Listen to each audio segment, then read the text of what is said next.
Hi guys, Driver Lady Pro. The reason why they call me Driver Lady Pro is because I can drive like a boss, but I try to stay classy like a lady.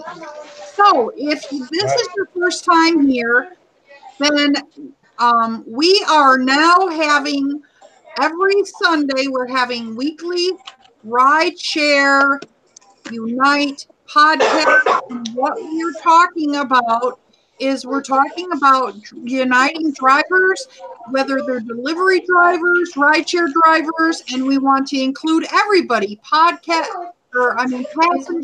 everybody. And what we are talking about is the victimizations in the rideshare community, also known, where people get scammed and people get raped and things that happen in the rideshare community. We want to discuss those particular things. So right now we have Dark Road Run and Savage Scientist with us. The other couple of people were not able to make it tonight. Maybe they will hop in later on. But I have an article for you that I want to, I'm going to read to you, and then we're going to discuss this right now. So,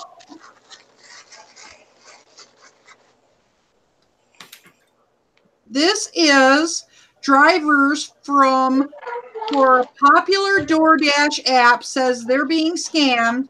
All their money is being taken. This is in Salt Lake City from Fox 13 News. Kristen Carlson and Joshua Morinson are part of the growing gig economy in Salt Lake City.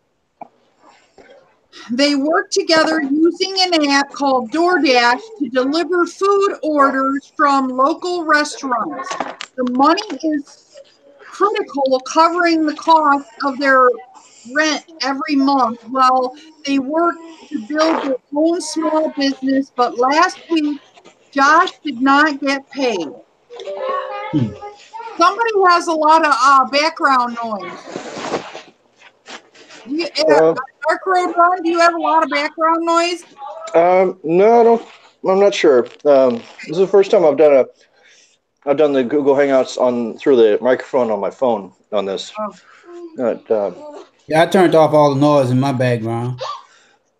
So maybe I have the screen playing, but I just want to see the text. Mm-hmm. Yeah, we can hear. Maybe it's Dark Road Run. We can hear all your background noise. Yeah. Actually, what I can do is I can mute if you want to talk on. Yeah, that's what I'll do. I'll mute until I chime in on it, so I can still hear. I'll still be able to hear you guys. So, okay. Yeah. All right. Yep, that was what it was. Yep. I contacted DoorDash, and they said that somebody had used FastPay to get the pay, and that obviously was not him or us, said Carlston. Josh's account had been scammed a few days prior.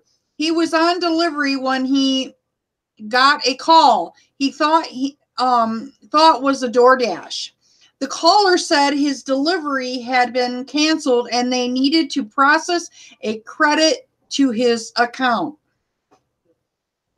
They had my name and they had my phone number, said Mortensen. They asked me to verify my password. DoorDash is aware scammers are targeting dashers like Josh. While there has been no breach of DoorDash, the DoorDash system, we have become aware that third-party scammers have obtained passwords information from dashers in an attempt to access sensitive information, including bank accounts and other private data. To help dashers protect themselves, DoorDash has sent messages via email, push notifications, and in the app notifying dashers of the scam and reminding them of the importance of keeping their password confidential. As DoorDash informed Dashers, DoorDash will never ask anyone in the community for their confidential bank account information. We also continue to enhance, including adding two-step authentication to the most recent versions of the Dasher app, wrote the DoorDash spokesperson. The company communicates through its website, app, and email newsletters to warn Dashers about potential scams. It is hardly alone in trying to limit exposure for its contracted workers. Uber and Lyft drivers have been targeted with similar scams. Josh and Krista are still making deliveries. They hope DoorDash will cover the loss, roughly 125 for Josh, but they are concerned that working in gig economy may always include a threat they never expected. You're self-contracted,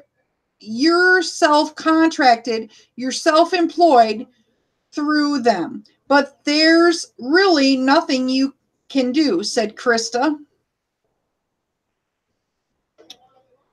So I guess that is the end of it, of the article. So I can see where we're definitely, the couriers are definitely targets for scammers out there. You know, especially, you know, getting identity, getting passwords and stuff like that.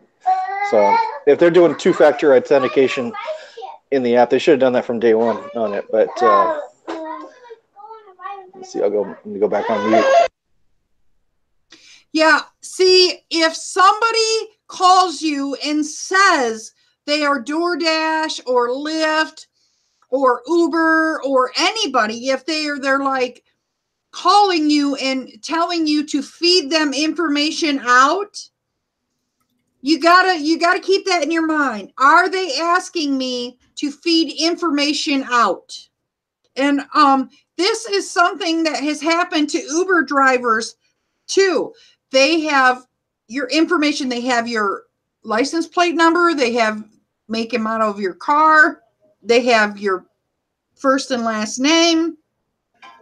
So now all they need is maybe your email or a password or a little bit more confidential information, and then they can screw you big. In that article, I think that this whole thing could be a great video by itself, talking about the security that rideshare drivers have to face with these apps.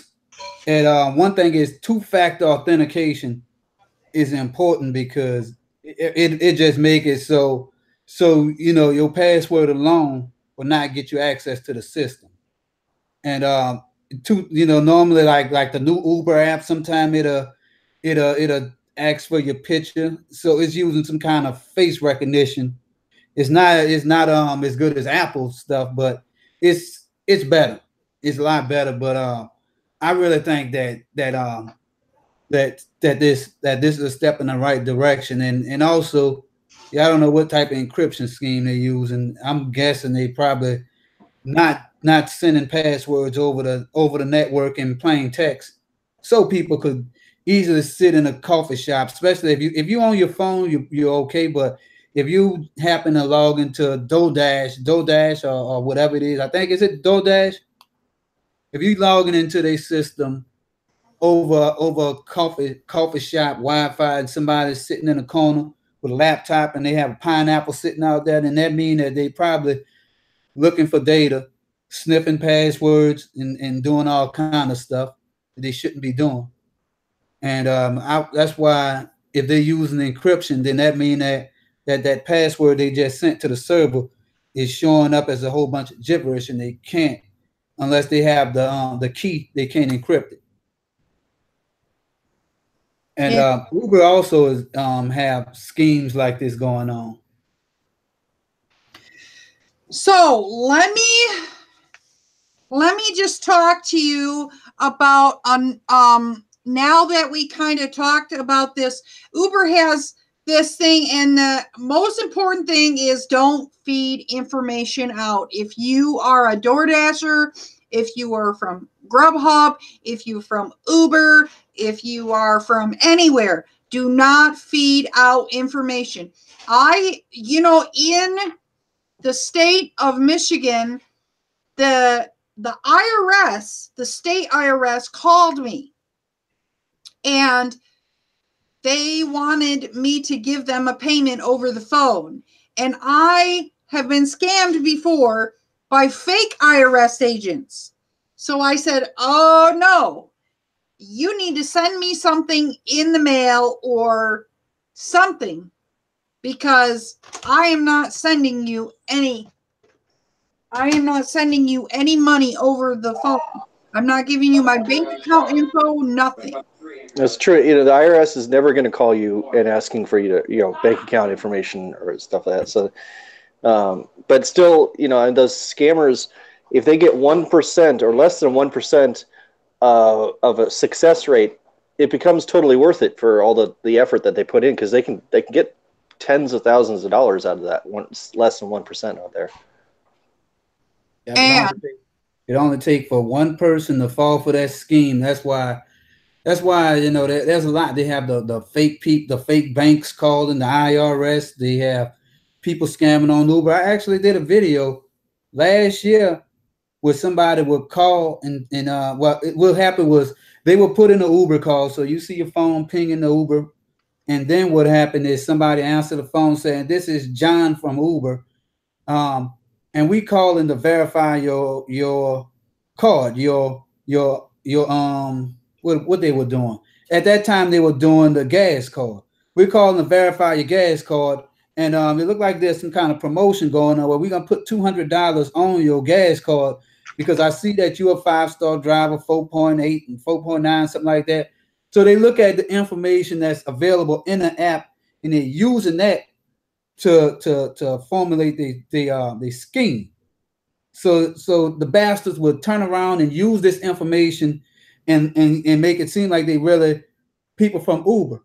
So what I did was when they called, I called and said, "This is the Swampland Department of Investigation," and then they hurry up and hung up. So I have a video on that when I was talking about it.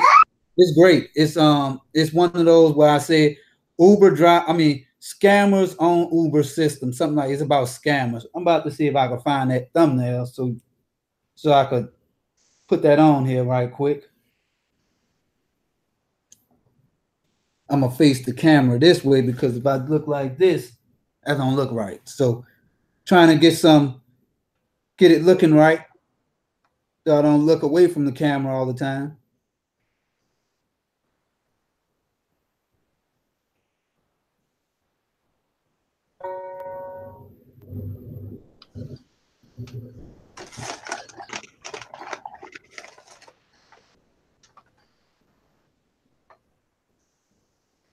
Yeah, I talked to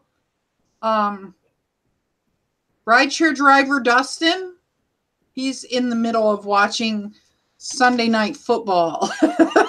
He said if we're still on when he's done with Sunday Night Football, then he'll join us. Yeah, you can't miss football. No. Yeah. As it is, I was thinking this was an hour later than it actually was, so.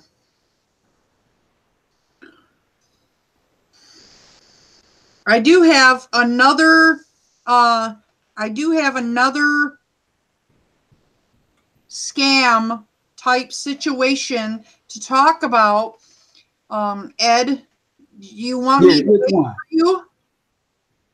Oh yeah, I'm looking for that scam video.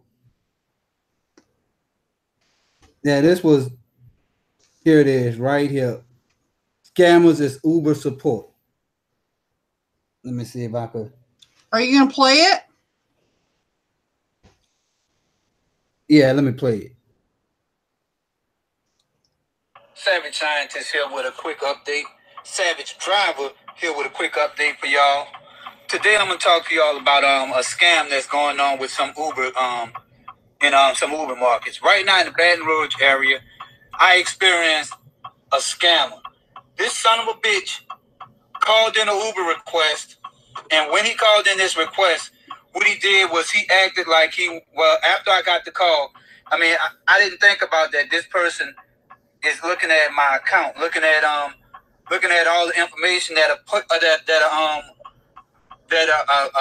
rider would need to know about the Uber driver. So he exploited that information by knowing how many stars I have, knowing my lifetime trips, knowing my ratings and all this shit on Uber.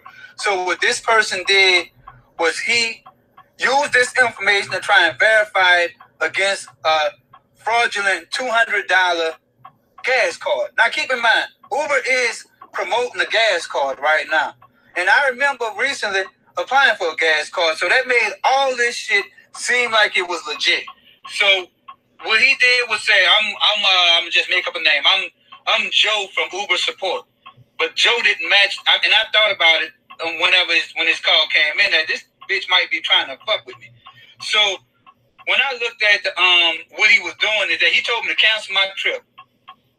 That is one thing that I thought was suspicious. For me to get this call from Uber support right after a trip.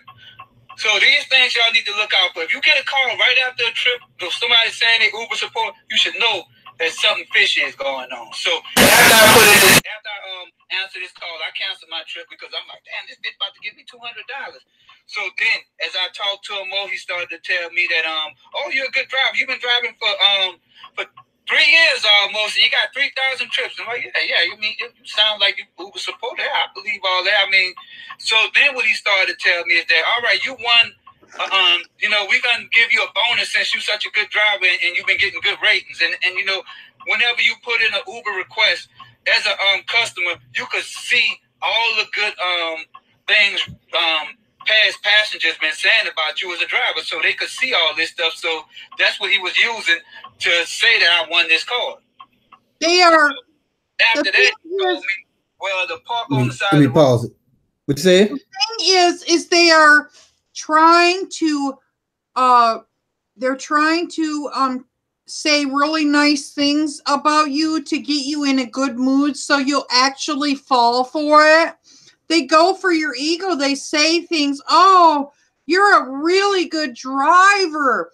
If Uber is calling you and telling you you are a really good driver, be suspect. Exactly. Go ahead. These are also good message. Oh, hey, what's up? I didn't realize Uber Girl Pro's here with you. What's up, Ed? What's up, Uber Girl Pro? Oh, what's going on, E? Tell him he needs to join us. I'm at the YPD headquarters here. $100 credited to your account. Then he asked me for how many calls have I taken today, and he wanted to know my current balance on my account. So I told him all that information, and then he wanted my phone number. So I gave him my phone number and all that stuff. So what this person did was he said, all right, so he put me on hold for about 1 minute. I don't know what the hell he did, but I guess it's to make it look like he was really looking it up in the system. And he was saying the system is slow and all this shit. Sounds real. So then what he did was he told me that he needs to verify. That he told me that he needs to check on something, and he said, and then he came back and he said, all right, well, the good news is we have your new card number. The card is gonna come in 2 weeks. But what we need to do is we need to transfer the money off of your current Uber account and put it all on the card, and then you can withdraw it off the card. And after that, he started to give me these numbers. And then he told me, go into your account, go under, he told me to go into your account, go under your payments and all that stuff, and then add this card number, which is your card number.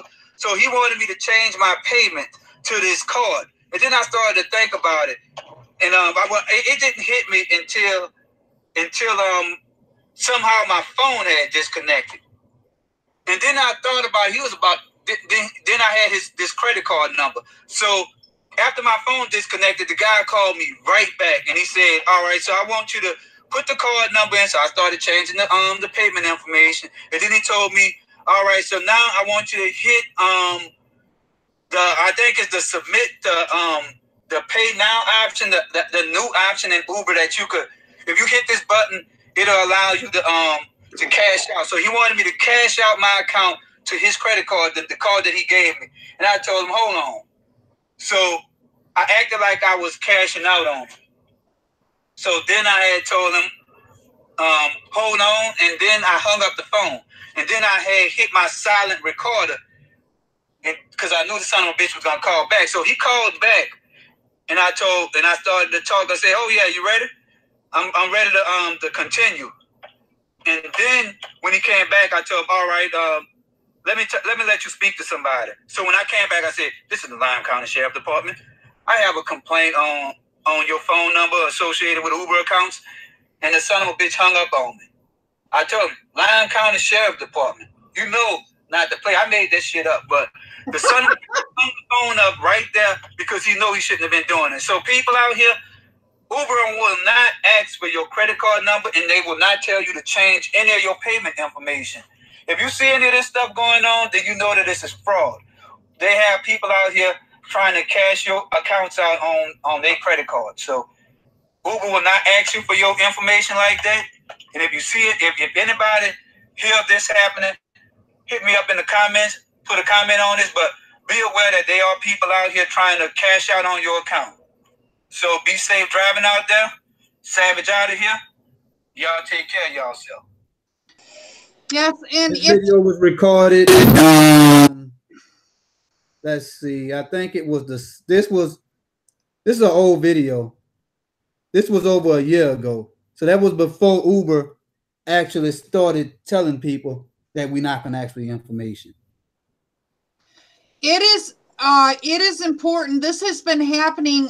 I mean, a year ago, this has been happening for a long time. Okay.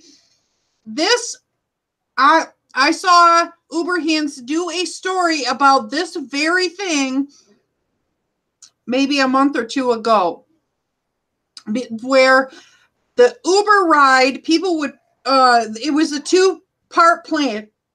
People would get in your car, and he was the number one guy, and he would take the ride. So then he had your license plate number, he had information, but then somebody else would call and say, you need to drop them off. There is they need a special wheelchair. We are from Uber. And then they would ask you to open up your email, and they would I guess they would ask you your email, send you an email, and they'd ask you to open up your email, and somehow they would get into your payment. They would ask you the payment, your password or something like that. Uber will never ask you your password, and they should already have your email. They shouldn't be calling you for your email. But the sad thing is everybody has our license plate number, our first and last name, everything. They know everything about us. And this is why on our last podcast, we talked about the fella that somebody just showed up at their door, and he claims that he found them through the Uber app, but you can be found regularly on like Google or Facebook, or if you have a Google account or a Facebook it's easy for them to find you. Yeah, it's amazing. I mean, these warnings, they should be, this is something that Uber should have like a weekly video of on their website or their YouTube channel. And this is stuff that Uber is not going to, they don't tell the drivers that they're at risk for this stuff. And, we've had passengers, we used to have passengers that would forget to, they would fake like leaving items in the driver's car so that Uber or Lyft would give them a message saying like, to the driver, please call this phone number. And it's a scrambled number of the phone, the number of the person who claims they lost an item, and then you call that on your regular phone, and then your real phone number shows up on their caller ID, and then the passengers have your number. So I mean, they could do that all before too. On the way, when you connect with an Uber driver, you can call their number through the app, and if it goes to voicemail, I always tell drivers, don't have your full name. Don't say, hi, this is John Smith. Sorry I missed your call. Just say, hi, sorry I missed your call. Because if you send to voicemail, you're giving them your full name on it. That's a good point. That is a very good point. Yeah, that is. And it seemed like every single week I was having passengers leave something in my car, and I would have to stop, pull over the side of the road and look through but they would call Uber, and Uber support would let them have my phone number, my real phone number. I used to have a second number that I used to use for Rideshare, but now I'm just using one number. And yeah, I don't get those people calling anymore, because I make sure they don't leave nothing in my car. And my signs say not responsible for left items in the vehicle, and I always tell them to take a look at my sign. So that's one thing we could do to make sure people don't leave anything in your car. Well, yeah. And but I would get people that thought they left like maybe their wallet or their key, their house key fell under the seat or in the cracks or something, in the crack of the seat, or you know what I mean? I do check and it is my practice that I do check every single time. I look back, I turn the light on and check and see if they have. It just takes half a second to look. And there are a lot of rideshare drivers, brand new, because they're flooding the market more and more. They don't know this stuff. Yeah, I'm monitoring the chat right now, and looks like we got Frank in here. Hey, Franco! Hey, Frank. Tony. Let's see. We have Frank, Tony, and James. We have 3 people in the chat, 6 people watching. Don't forget to give the video a thumbs up. Yeah, give us a thumbs up, guys. We need 6. We're going for 10 thumbs up. 10. Yeah, and share it on social media. Yeah. Yeah, that's gonna help us deliver this message to more drivers. Yeah, because now here is another thing that I wanted to talk about. Well, you know what? Frank said you look good in black. Who? Frank said you look good in black. Thank you, Franco. Now, see, if that Chicago would have been written in blue, then it would have been, that's a whole nother part of the savage scientist. So this is actually something that happened very recently. Yeah, October 12th. It says, doggone it, I got taken for a ride. Doggone it. I got taken for a ride by a fake Uber driver. Don't become the next victim. Distraction and haste, 2 feelings that often accompany trips to the airport, made me the unwilling victim of a fake Uber scam. Unfortunately, they're all too common. Due to a family emergency last week, I booked a last-minute trip to New York from my home in central North Carolina. I'd gotten a call the day before from the hospice caseworker attending my mother, who is suffering from lung cancer, and she told me simply time is of the essence. I booked an early flight to LaGuardia and made a reservation on at the Hampton. Jitney, a bus to hightail it out to eastern Long Island, 85 miles from the airport. As fate would have it, the plane was late, which meant I'd missed the bus. The next one with the empty seat wasn't until late that afternoon, and there was no train until 9 p.m. A rental car at La Grange would cost more than $200 for 2 days plus gas. I wasn't even sure I wanted to drive in my current state. So I decided to book an Uber. The estimate fare, $180. In my frenzied daze, I exited the terminal and began to look for my car, a Toyota Venza, according to the Uber app, and driver who'd just messaged me, arriving now. It's always a challenge at busy airports like La Grange to officially locate your car. Now, so I was surprised and relieved to spot a young woman in a suit holding a clipboard with Uber logo. Before I could even walk over to him, he approached me. How great is this? I thought to myself, Uber is not just an app anymore, but a real life service. Not so far, as it turns out. I had just walked straight into a scam, and as do more than 2,000 each week at La Grange and nearby JF Kennedy International Airport, according to estimates from Uber's New York General Management, Josh Moyer.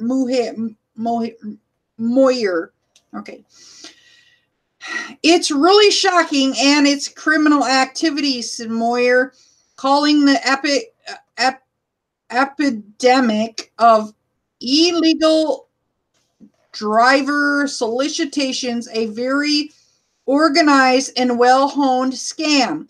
To buttress his point, Moyer emailed me a copy of a letter that he had sent to Pat Foyer, the executive director of the Port Authority of New York and New Jersey, detailing the volume of scams based on a 15-day investigation by its staffers.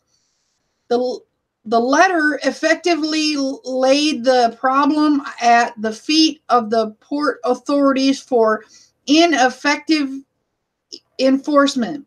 Moyer says he received no response from Foyer since he sent the letter on June 30th. The scams, Moyer wrote, would include the one that tripped me up. The phony dispatcher asked me where I was going. I gave him my address and told him I'd been quoted a fare $180 by the Uber app. He took my iPhone and verified it. I see you already ordered a car, he said. I'll upgrade you to an Escalade, pointing to a black behemoth,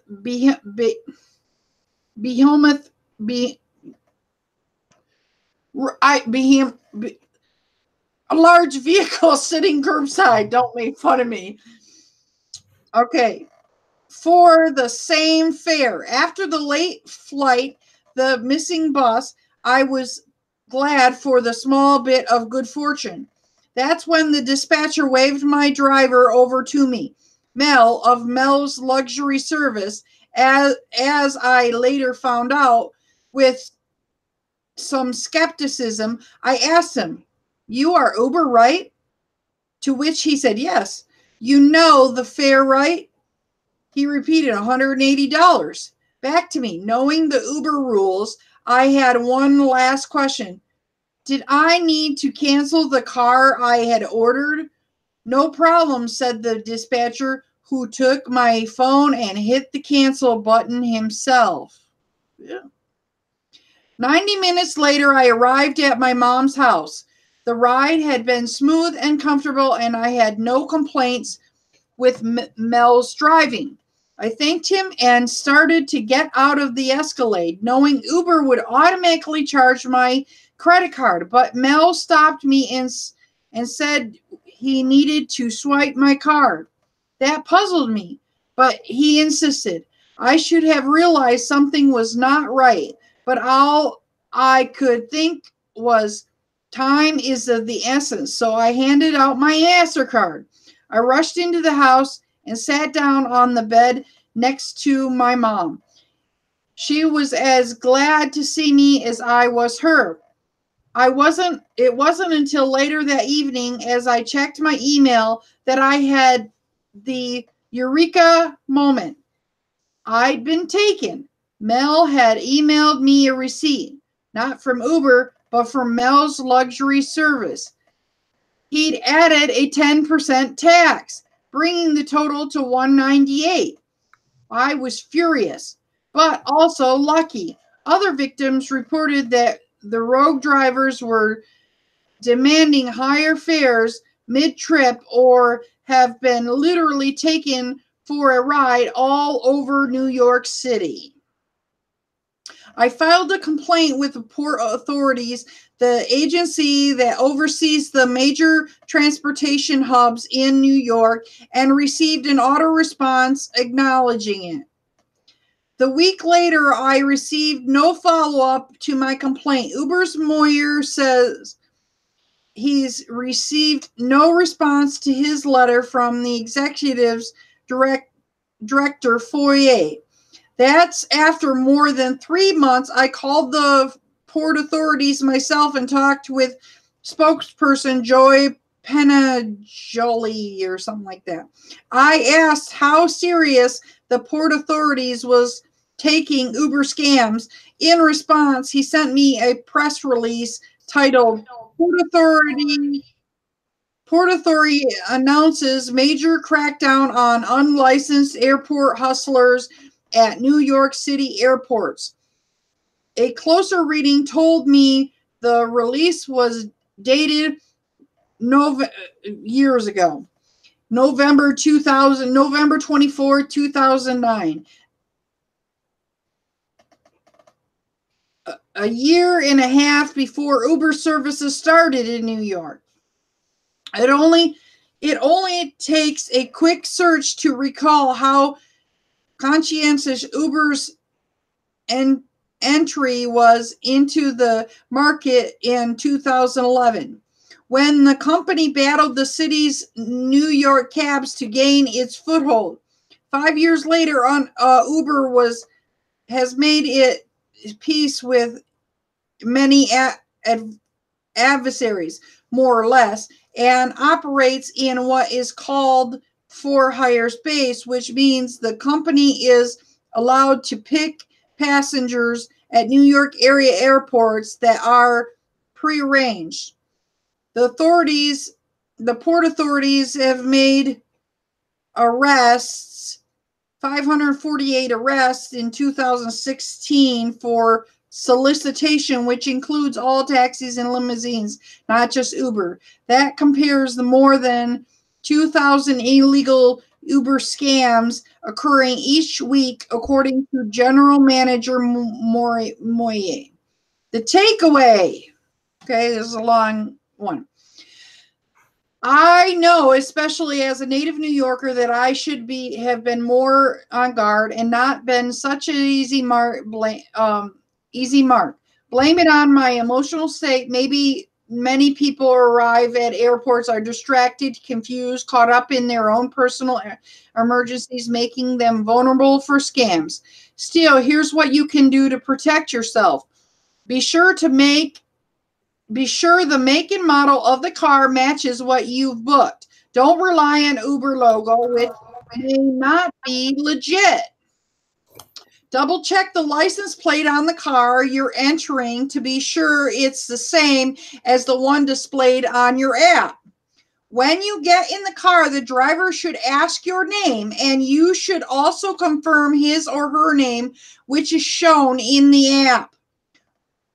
Remember, the Uber has no human dispatchers. If someone approaches you at the airport or anywhere claiming to be Uber, tell them you've already booked your ride, or say no and keep walking. Cindy Adams, the famous New York gossip columnist, is perhaps the best known for her closing line, "Only in New York, kids, only in New York." While these Uber scams have only been documented in the Big Apple to date, make no mistake, what happens there won't stay there. You've been warned. And then it says, agree or disagree with my advice, let me know in the comments section, blah, blah, blah. Okay, so I just wanted to say, today I just picked up a woman that said that at her building, people steal her Uber rides all the time. And I've seen that. I've seen the stealing of the Uber rides. I've seen the fake Ubers also. They usually hang out at hotels, and they wait for people who look like they're waiting for an Uber because they have their luggage with them. They're going to the airport. They pull up in usually a Suburban or something like that, and they say, "Are you waiting for an Uber?" And they say yes, and then they try to negotiate some kind of cash option that. I mean, I guess it's legal if you have the TNC license or something, but. Yeah, still, it's that sucks. The person got in. I mean, that was fraud. With the woman in New York got taken by that ride. But at least I think that person has a case of reversing the charges against the credit card against that company. But yeah. See, it happens here. He says, "Oh, we don't know." He obviously doesn't know, because I got out of a Greyhound when I was dating my spouse here. I got out of a Greyhound, and I did not know anything about the city, and I left my wallet in the Greyhound, and I was getting out, and I was trying to go like 4 or 5 blocks down the road. And he was like, all right, but I was in a hurry. And he pulled up in a regular old car. I didn't call him, he wasn't a taxi. And he said that he would give me a ride, and he quoted us like $10 to go a couple blocks or something like that. And then I realized, oh, I left my wallet in the car. Or in the Greyhound. So I ran back to the Greyhound, and when I came back, he was like, "You guys are wasting my time." Da, da, da, da. And then we're like, you know what? We missed our thing that we were trying to race for anyway. We're just gonna walk. And he was like, "You need to give me some money for wasting my time while I waited here." But the Chicago PD told me themselves they are trying to catch people picking up at Greyhound when they're not in a rideshare company like Uber or Lyft, and they don't have a commercial driver's license. Mm-hmm. They have people riding around all the time, because even if you are a licensed taxi operator, you could actually pick up people waiting for Uber. Exactly. If you were like a yellow cab could pull up and hold an Uber sign. The yellow cab driver could pull up and say, "You know what? Here go the Uber app. And look at the price. I cancel your ride. I get you there for $150." That would have been a legit ride. And the person would probably only have to pay probably $6-7 for canceling. But for somebody to do all that, what you said in that story, and then they not be a licensed person, if they would have get into an accident, And that would have been a real bad situation because they picking up, they doing rideshare without the insurance, and they falsifying they self. It's like they impersonating an Uber, and I really think that should be illegal. Well, my passenger said it happens so much at her particular building in Chicago.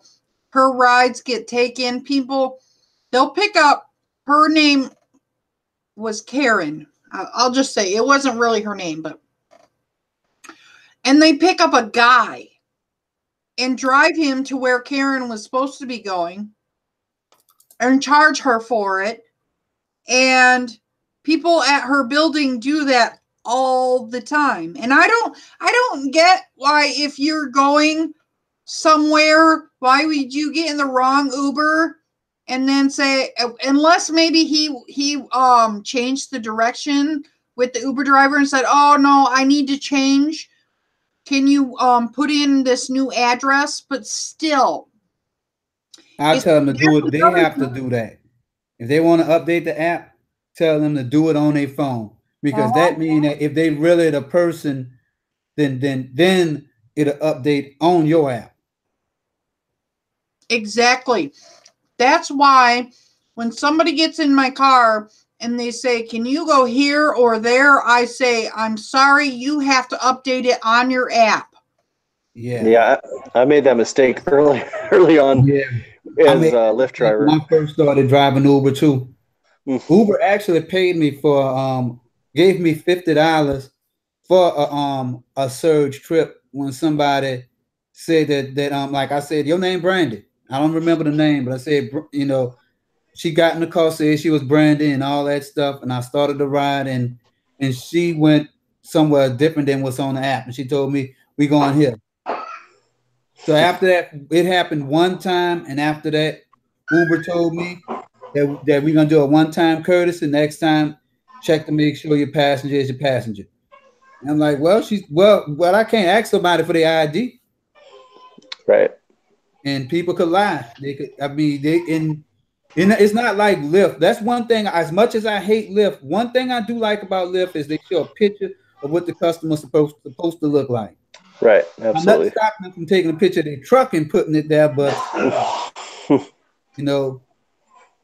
So now when I pull up to customers, you know, I know if that's my customer. And I don't even know how to explain it, but do your best to verify. That's all I could say. So in the chat we have comments by James who said something about a DoorDash incident. Like you said, that somebody called DoorDash and they said sorry for the inconvenience. That's all they could do. I guess the package must have got delivered to the wrong destination or something. So yeah, I guess you're gonna probably say something about that in the chat. You got to make me moderator so I could. Yeah, I'm going to. I just thought about that. Because I like it. Because while I'm sitting here, most of the time I'm like looking at earlier I was looking. I didn't have this particular what do you call it? I didn't have this this particular article pulled up. And I was looking, and then you were talking about what was going on in the app. I'm like, hey, this really makes a good, you know what I was thinking too?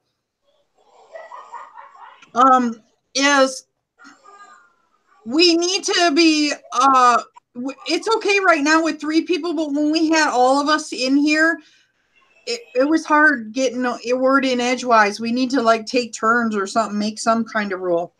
So I have another topic I wanted to talk about, and this actually has, and this is why I was like, come on, we need to get your personal driver on here. Maybe he will chime in a little bit. Yeah, James had said that a customer on DoorDash had wanted him to wait 45 minutes in the cold. And I wouldn't have did it. I would have canceled, left this shit outside, and went on about my business. And or I would have canceled it. They want me to wait 45 minutes before doing it. You know, because sometimes some Uber customers want to be like, all right, you want me to wait 45 minutes? I got to go put some gas in my car. I mean, if I'm going to sit in front of your house with my car running, then I would rather them to cancel and then call me when they're ready. And right.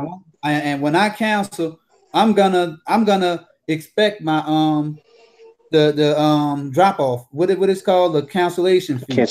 Cancellation fee, and then I'm gone. And then they call another Uber. Because it's probably about the same amount anyway. Sorry. Do you guys know how long is the longest you really should wait? This is not it. The rule is, if somebody says, can you stop by this restaurant? Can you stop by this or that place? It is, at least this is my rule. The longest time I wait is you got 5 minutes. You got 5 minutes. That's all. I don't wait no more than 5 minutes. Then I'm canceling the ride or ending the ride and going on. I love it how these passengers think that you're not going to leave if they leave their backpack in your car, or they leave the passenger door open while they go inside or something like that. It's like, no, I'm leaving. Yep. And if they get out of my car, leave something in there in my car, and I don't see it, I'm sitting out here. You know what? If I'm gone, then that's a $15 return fee, return item fee. And if I'm sitting there for that long, and especially if I try to call them, then I know they're gonna want whatever they left in the car. $15 fee. And I might not bring it back till tomorrow. Well, now that they're killing the referral program, that's kind of like that's our only other major source of income is eBaying all the lost items in our cars. Cheryl said, "Leave a child." That's a good idea. In my car, then I'm gonna bring it to the police department. And it really, now that's probably the only thing I would probably bring to the door is their kids. I don't want to deal with nobody kid, and then I'm gonna turn around and say, go back into the app and say I want to get paid for that too somehow. Yeah, I let that happen. Some people could be that drunk that they'll leave their kids in the car, but it haven't happened yet. Yeah, you guys, I'm gonna have to take off here. My phone's running out of batteries, and I'm gonna go back to my car and do some driving tonight. And yeah. Ask your personal driver. Give him my email address. Tell him I want to talk to him. Okay. He's been battling some bronchial infection things, so that's why he was in the ER yesterday. But there's a lot of smoke in the air. A huge fire in California right now. But I heard about that. But I'll see you guys. I'll see you guys next time, though. So take care, you guys. Next week we're gonna do it an hour earlier. I will text earlier in the day to remind you. That sounds good. Yeah. All right. All right, Ed. All right. Hey, Mindy. All right. See you guys. Thanks a lot. See you later on, Dog Roll. Thank you guys for joining our live stream video. We're going to end this right now. My spouse has asked us not to go past 10 o'clock, and we're already 10 minutes past 10 o'clock. So But next week, that'll give us 2 hours because I'm going to start at 8 o'clock Chicago time, and we will go. Then we'll have 2 hours, and we can discuss what's going on with your personal driver, and maybe we can get him on board, and maybe we can get Tony. So anyway, thank you guys for joining the live stream, the podcast. Dave. If you wanna get a hold of me, driverladypro@gmail.com. Thank you guys. Thanks, Ed. See you later. Driver, hustle hard, but hustle smart. Make that money. That's right. Make that money. Because if you don't, take your broke ass home. Driver Lady Pro out. That's right. Hasta la vista, baby.